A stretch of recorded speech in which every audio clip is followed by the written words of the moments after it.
Okay, now the vision of Karen's Pizza is to be a national leader in casual dinner, and the evaluation that we make from this point is that it's clear but not ambitious enough, and the same as the mission, don't mention technology, brand modernization, or competitive. Okay, now another very important point of this investigation are the values that are fast service, affordable prices, family friendly environment, and consistent quality. The evaluation that we make from this point is that it's good but need modernization. Okay, then the strategic objectives that we made is first to expand store presence, strength delivery, that is very important, maintain competitive pricing, and increase sales through combos, that they don't manage so many combos in the menu. And the alignment between vision and objectives that we found and we propose is that it's partial alignment, but innovation, technology, and sustainability are missing from both. Okay, now we're gonna talk about the pestle overview. We start with political. We know that the restaurants has a frequent change in food safety regulations, tax reform impacts, and the impact higher operational cost. Okay, now we have in economics, and the first thing is high inflation in food ingredients, reduced purchasing power, exchange rate volatility, and the impact is price adjustments are constant, right? They no are stable. Okay, now in the social one, we have growing preference for fast dining, increased demand for delivery, younger customers expect higher quality now, and the impact of all of this is update brand image and digital channels. Now in technological, we have growth of delivery apps like Rappi or Didi Food, and need for optimization in kitchen and payments, impact essential for competitiveness. Okay, now in ecological, we had push eco-friendly packaging and regulations against single-use plastics.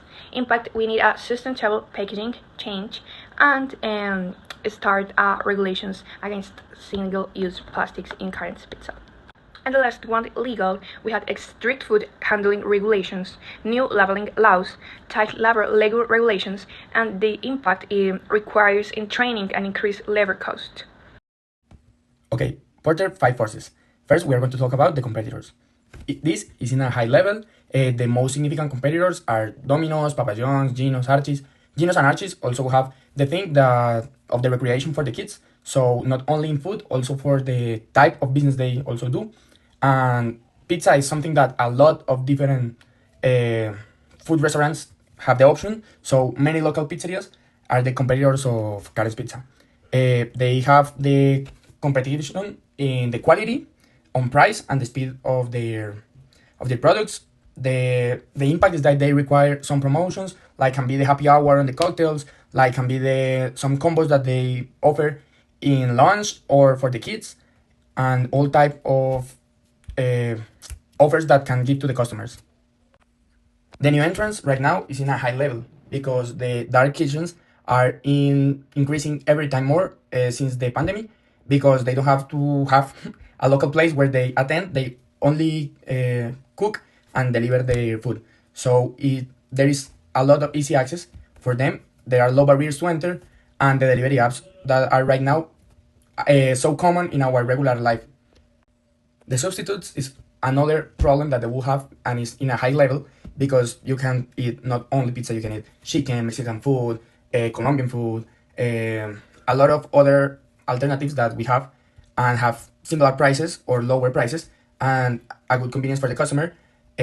So they have to improve, to innovate, to every time try to bring something new for their customers to maintain them for themselves. In suppliers, they have a medium level because, as all the restaurants, they have a dependency on the ingredients, because without ingredients they cannot cook, so you cannot sell food. But Karens have something that is so interesting, that is that they are owners of the suppliers, so they are their own suppliers. So is something that helps themselves to always be with a lot of the supplies. But the ingredient inflation is also something that affect them as providers. Okay, and customers that are like the most difficult to have. In this case, we put it in a high level because they are high price sensitive. If they see that the prices are so high, they will shame you. They have a lot of other alternatives, so they can switch for the competition. They have a lot of delivery apps, and these have to motivate parents to offer promotions and all these types of things to retain the customers. Well, so in terms of the internal analysis, Karen's Pizza operates with a solid and standardized value chain supported by strong tangible and intangible resources. The company capabilities in efficiency, cost management, and fast service contribute to its competitive performance. The SWOT analysis shows that the brand has a strong market recognition and affordability advantage while also facing challenge related to innovation, competition, and cost pressures. Well, so Karen's Pizza has gone through a lot in history and is one of the most recognized places to eat pizza or things like pasta or lasagna. And now I'm going to talk about the SWOT, that is the strengths, weakness, opportunities, and threats that this thing has. Well, so first of all, the strengths. The strengths are strong brand recognition in Colombia casual Italian food segment, affordable prices that attract families and students, wide menu variety, fast service, and established network of franchises and physical locations.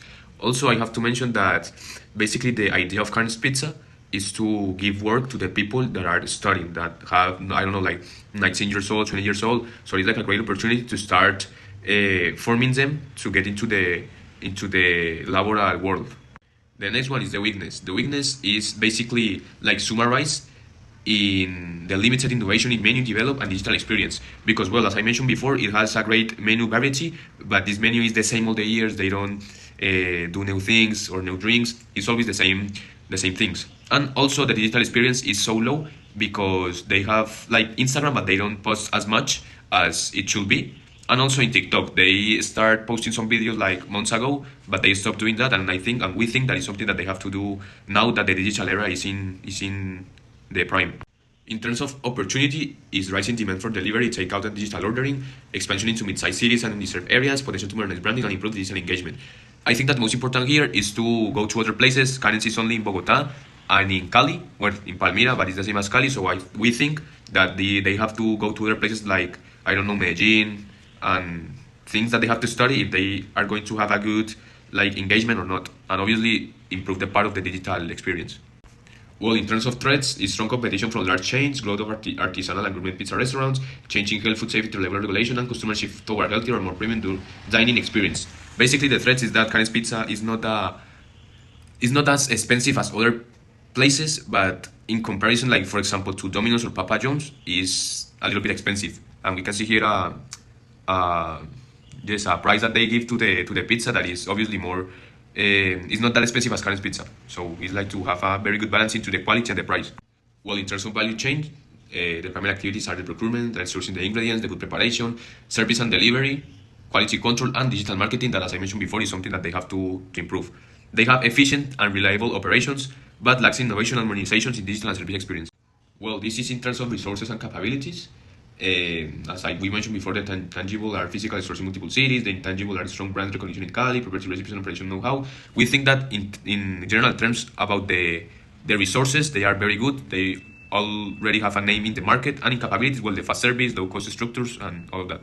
Finally, the canvas model. I know that it doesn't show well, but the value proposition at the fast, affordable, and very casual Italian food, customer service that are family, student, young adults, channels that are physical store, website, or takeout delivery counters, customer relationship, promotions, among others, key activities, food preparation in the store, the place where the kids can play, key resources, brand recognition, training and staff, key partners, food suppliers, franchise owners, cost structure, ingredients, labor costs, rent and utilize, delivery, logistics, and marketing and promotions, and finally the revenue streams that in store sales, delivery sales, franchise royalties, and combo promotions. So this is basically like a summary. Hello, my name is Juan Jose Gutierrez, and I'm going to talk about the updated mission and vision of the company. So, for Karen's Pizza, we redefine its mission and vision to reflect its true core. It's no longer just about selling pizza, it's about creating moments of happiness for families. The new mission focuses on offering a unique dining experience where children's fun is the priority. And the vision is no longer to be just a food chain, but to become the leading family destination in Colombia, recognized for innovating in both entertainment and food. Then we got the SMART objectives. To bring this vision to life, we established very concrete SMART objectives. First, and the most important, increase birthday party sales by the 15% annually, because this is the heart of the business. Second, achieve the 92% customer satisfaction score, specifically measuring the overall experience and children's enjoyment. Third, reduce in-restaurant food waiting time by the 15%, because the families and the customer will appreciate it. Fourth, and crucially, train the 100% of the staff to become experts in managing the family experience. Then we got the balanced scorecard. To monitor our progress, we translated the strategy map into a balanced scorecard with key indicators. The financial, where we will measure the growth in every sales. For the customer, we will use the NPS to see if they will truly recommend us as a family venue. In internal processes, the critical KPI is the table services time, and in learning and growth, we will verify that the 100% of the staff is certified in managing family experiences. Finally, we got the conclusion. There is that Karen's Pizza has a very big potential because it already possesses a unique advantage that it doesn't just compete on pizza, but it competes on the family experience. The strategy is not to change who they are, but to enhance their differentiation, modernizing their website for bookings and training their staff are key. By focusing on being the best destination for families, they will not only grow but also build a customer loyalty that larger chains cannot replicate. And with this clear and focused strategy, Karen's Pizza growth is not just achievable, it's guaranteed. Thank you.